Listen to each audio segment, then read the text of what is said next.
The time has now come for us all to do more. From this evening, I must give the British people a very simple instruction. You must stay at home. In late 2019, something began spreading quietly in a city that none of us really heard of before.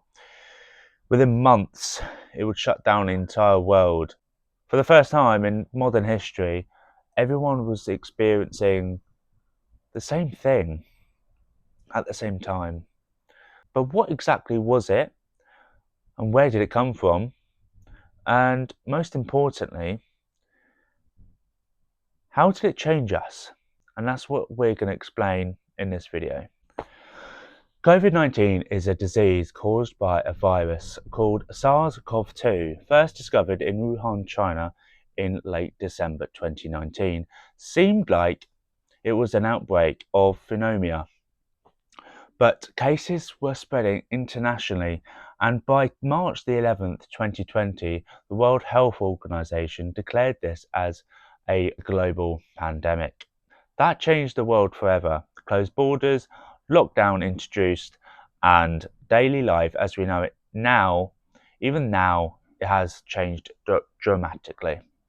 March 2020 was marked as, for at least most of us in the world, the beginning of many lockdowns. Our homes became classrooms, offices, gyms, anything that we would normally do outside. Well, our homes were, they were just for that anyway. Now, for me, I was going through education at the time.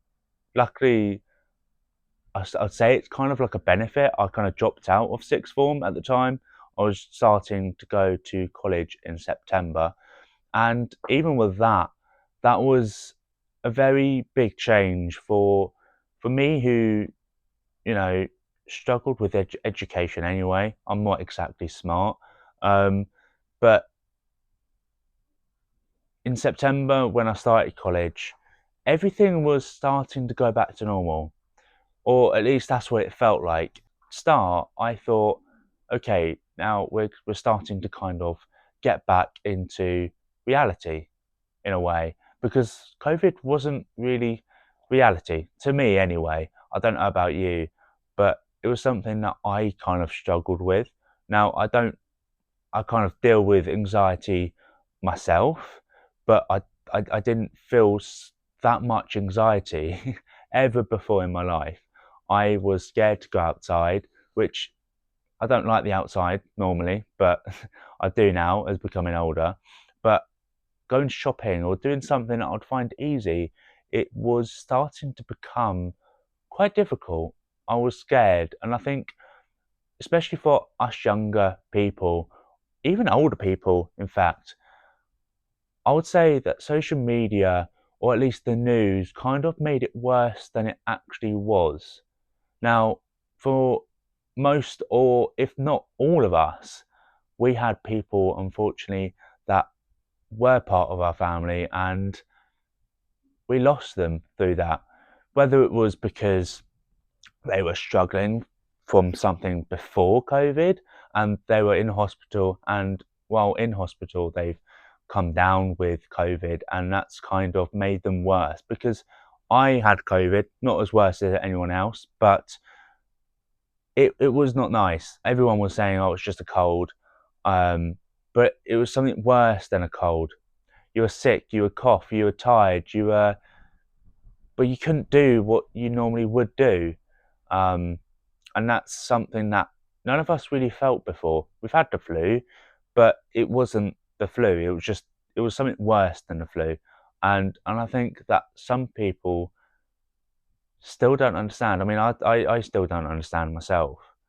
But that's where COVID was a massive struggle for all of us. People lost family, people couldn't see family.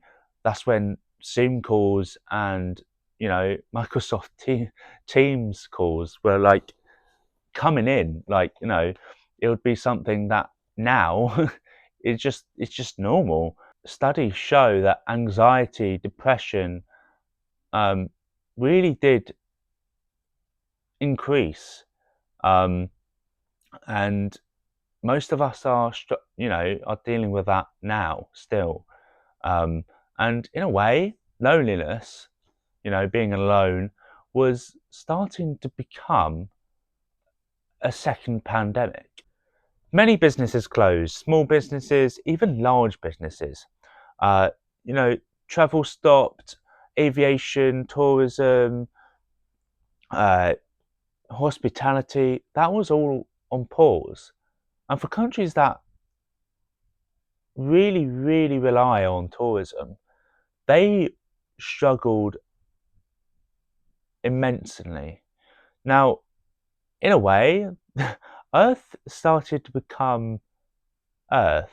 You know, the skies were clearer.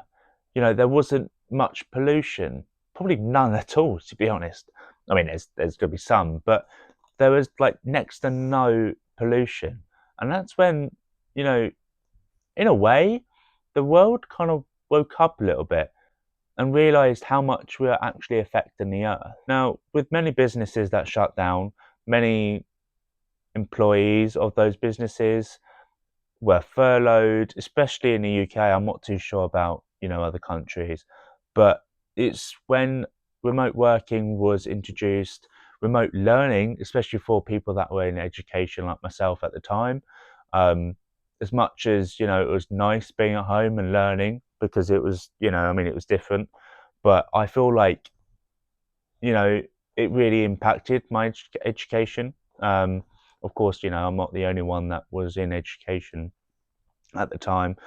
So, I'm not the only one that was impacted. There was loads of people that were impacted. Many people, in fact, used it as an opportunity. And I think I wish I kind of did that. But, for many of us, the world was changing and we didn't know what way it was going to go. It could either go, it was 50-50. It was like a weight, you didn't know where to balance it. In late 2020, that's when vaccines started to be introduced. Don't quote me on this, but I believe it was introduced to older people first, and then slowly introduced to us younger people. Now, this was the start of hope for everyone in the world, and in the UK, US, Australia, anywhere, everywhere. The whole world was slowly to become hopeful. COVID has ended, but in a way, in a sense, it's still here with us and it still haunts us to this day, especially, I think, us younger people. And more importantly, it's affected the older generation, from personal experience, from delivering to them, from my work. Um, you really see how much it has actually impacted people. Loads of people stand behind doors still. Loads of people wear masks still. Um, Whether you think that's, over precautious, but from what we experienced for, well, it's still going on now, but the past few years, from the beginning of 2020 until about 2023, that's when the world was kind of starting to become more easy, in a sense of people were starting to go out. People were starting to become what they were before lockdown. And I think to reflect on what life was like before lockdown and before COVID, personally, I feel like life has changed dramatically. Many of us, remote working is still in place, and I think it's given us an opportunity to be with our family a little bit more and kind of don't take life for granted, slow down a little bit more. And I think where mental health is increased, I think more companies and more places are slowly becoming more solely, if you don't feel okay, speak up. And I think as humans, we don't. For most of us, remote working is still in place, especially for office jobs. Or if it's still in place, you still have to go to the office like 1, 2 times, 3 times a week. And I think that's kind of really made us, or especially COVID has made us really spend more time with our family and not kind of like take life for granted. And that's where I want to move on to mental health.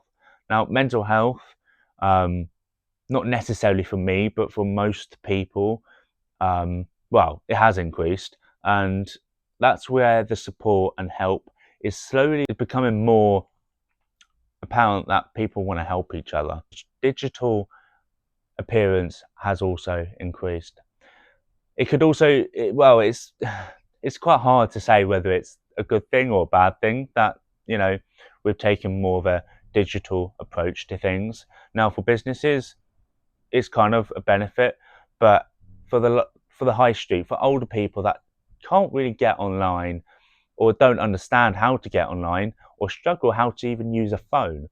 Now, the high street, if you look down your high street, how many shops are actually open still? And I think businesses have felt a very, very tough few years. They're struggling. They can't afford rent, because not only has business rent gone up, property rent has gone up. I would like to thank you, if you've gotten this far, for watching this video, and I would like to thank people for getting involved in this video, and I really appreciate this, and I can't wait to show you what else I have planned for videos in the future. For now, thank you.